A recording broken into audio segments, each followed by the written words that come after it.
that I was the biggest Jim Carrey fan in the world. Now, I'm not gonna go all into it, but Jim Carrey is talented in a way that you can't practice or rehearse. What a God-given talent. I was fascinated with him. And Norm knew that. And he called me up and he goes, Dave, he says, I'm doing a movie with Jim Carrey. Do you want to meet him? And I said, fuck, yes, I do. And it was the first time I could remember since my father died being excited. And the movie was called Man on the Moon. I didn't know any of this. And in this movie, Jim Carrey was playing another comedian I admired, the late, great Andy Kaufman. Yes, and Jim Carrey was so immersed in that role that from the moment he woke up to the time he went to bed at night, he would live his life as Andy Kaufman. I didn't know that. When they said cut, this nigga was still Andy Kaufman. So much so that everybody on the crew called him Andy. I didn't know any of that. I just went there to meet him, and when he walked into the room where we were supposed to meet, I screamed, Jim Carrey! And everyone said, no! Call him Andy. And I didn't understand. And then he came over and he was acting weird. I didn't know he was acting like Andy Kaufman. Just like, hey, how you doing? And I was like, hello. Andy? Now, in hindsight, how fucking lucky am I that I got to see one of the greatest artists of my time immersed in one of his most challenging processes ever. Very lucky to have seen that. But as it was happening, I was very disappointed. Because I wanted to meet Jim Carrey, and I had to pretend this nigga was Andy Kaufman all afternoon. And he was clearly Jim Carrey. I could look at him and I could see he was Jim Carrey. Anyway, I say all that to say, that's how trans people make me feel. Dave Chappelle, the voice of comedy's last stand against woke culture. Dave Chappelle has always been a controversial figure in the comedy world, but his recent material has ignited a cultural firestorm.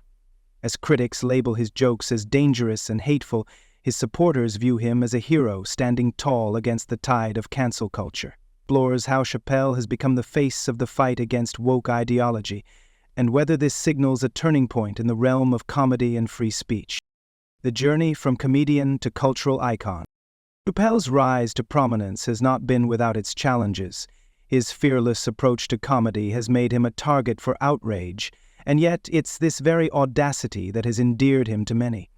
His ability to weave humor with hard truths creates a unique space where laughter meets discomfort. Meeting Jim Carrey, a lesson in artistic immersion. See, what I didn't realize at the time and what Kevin had to learn the hard way is we were breaking an unwritten and unspoken rule of show business. And if I say it, you'll know that I'm telling you the truth. The rule is that no matter what you do in your artistic expression, you are never, ever allowed to upset the alphabet people. You know who I mean. Those people that took 20% of the alphabet for themselves. I'd say the letters, but I don't want to conjure their anger. It's too late now. I'm talking about them L's and them B's and them G's and the T's. People be surprised. I have friends, all kinds of letters. Everybody loves me, and I love everybody. I got friends who are L's, I got friends who are B's, and I got friends who are G's. But the T's hate my fucking guts. Chappelle recounts a pivotal moment in his career when he met Jim Carrey, who was immersed in his role as Andy Kaufman for the film Man on the Moon. This experience highlighted the transformative power of performance art. Chappelle reflects on how this encounter shaped his understanding of dedication and authenticity in comedy. Chappelle versus the outrage mob. As Chappelle's jokes grew bolder, he also became public enemy number one for many within the woke activist community. And I don't blame them. It's not their fault, it's mine. I can't stop telling jokes about these things. I don't want to write these jokes, but I just can't stop.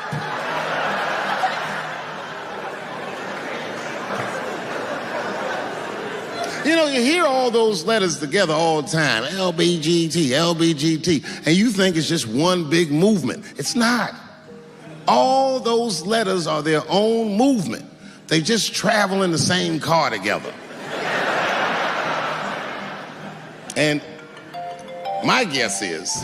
Let's talk about The Closer. That Netflix special wasn't just comedy, it was a cultural earthquake. In the press that I was invited to speak to the transgender employees at Netflix, and I refused. That is not true.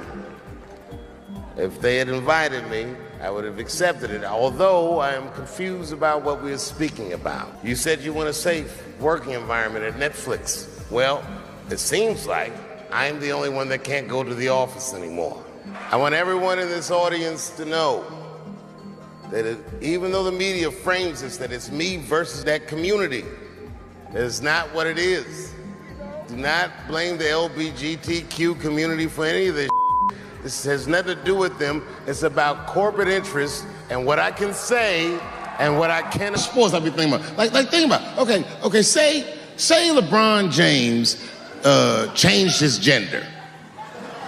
You know what I mean? Okay, can he stay in the NBA, or, because he's a woman, does he have to go to the WNBA where he will score 840 points a game?